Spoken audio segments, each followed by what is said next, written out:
Thank you, Senator Schatz. Senator Cotton. Thank you, and congratulations to all of you on your nomination, and thank you for your willingness to serve our country. Mr. Campbell, I want to speak about stress tests under the Dodd-Frank Act. Stress tests are required of banks with more than $10 billion in consolidated assets. They have to; those banks then have to provide annual reports. That doesn't seem like a lot in the grand scheme of banking. In Arkansas, that's a pretty big bank, though. We have 3 banks, Bank of the Ozarks, Arvest, and Centennial, that fall into that range. We have one, Simmons National, which is just underneath it. Maybe they'll pass the $10 billion mark soon. Maybe they'll pump the brakes, as many banks have, specifically to avoid these kind of regulatory burdens.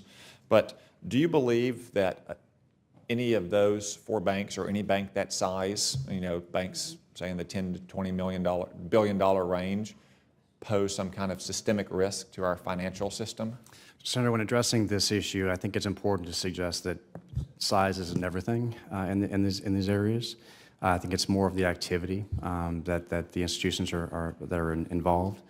And as you know, recently in a Treasury report, the Secretary suggested some modifications to the financial regulations in this area to make sure that the access to capital just from small and medium-sized banks is more readily available to your farmers and to businesses that need the access to the capital. If confirmed, we're working closely with you and as members of the committee to right size and tailor those regulations in a way that will allow for greater access to capital from small and medium-sized institutions. I think that's an important point, is that a bank could be much larger than any of those banks. It could be tens of billions of dollars and engage in very ordinary, traditional, plain vanilla style banking without posing serious systemic risk. By contrast, a financial institution could actually be smaller than that, and because of the complexity of its transactions, its interlocking counterparties, its esoteric finances, could actually pose greater risk. I personally don't think that requiring stress tests and annual reporting for banks of that size in Arkansas and all across the country is going to do much to make the financial market, the financial sector all that much more stable. Could you give us a brief account for what you think are the cost-benefit analysis of imposing that kind of regulation on banks of that size? I mean, what are customers losing out on when you have people at banks like Bank of the Ozarks or Centennial or Arvest engaged in these fairly onerous annual regulatory compliances as opposed to doing banking work? Certainly, there's a opportunity cost. Every dollar a bank spends to cost compliance is one less dollar that they can give to the consumers and to allow for access to the capital markets. And so, again, I think we should right size if we're looking at the financial regulations. We should right size and tailor them to the activities.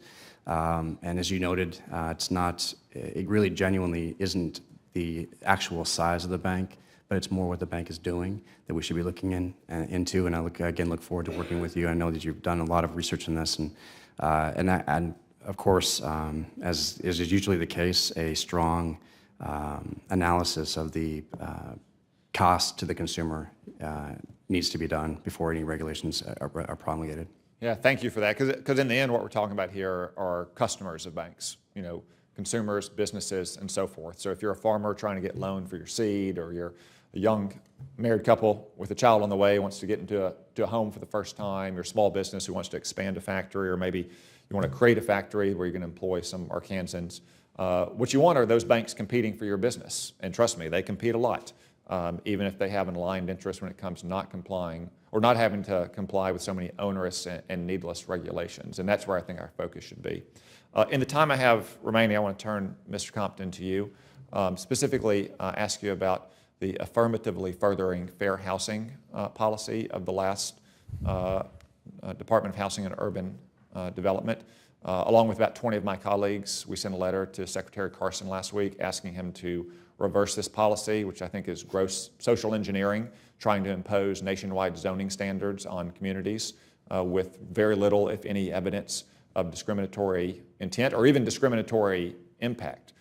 Could you give us your thoughts on the affirmatively furthering fair housing policy? Yes, Senator, I'm glad to do that. affirmatively furthering fair housing comes out of two fairly vague and general statements in the Fair Housing Act that direct the department to essentially follow the spirit of the law. And from that, the prior administration's affirmatively furthering fair housing rule, while the rule itself is not very long, certainly the promulgating releases have a great deal of complexity. And I think one of the challenges that we see in the rule is that looking at it on its face is that everyone could pass or everyone could fail. And so I think that is, in terms of, given that that is a regulation that's on the books today and that the department is charged with implementing it, is that this initial implementation of it is really key to ferreting out whether it is viable. Well, thank you. My time has expired. I just want to say that I, like you, like Secretary Carson, opposes discrimination in all forms and wants to make sure that that's not happening. But at the same time, we shouldn't be using vague and general housing laws to impose a social engineer's vision of what communities should look like from Washington, D.C. That's why we have state and especially local governments. Thank you. Senator Cortez Masto.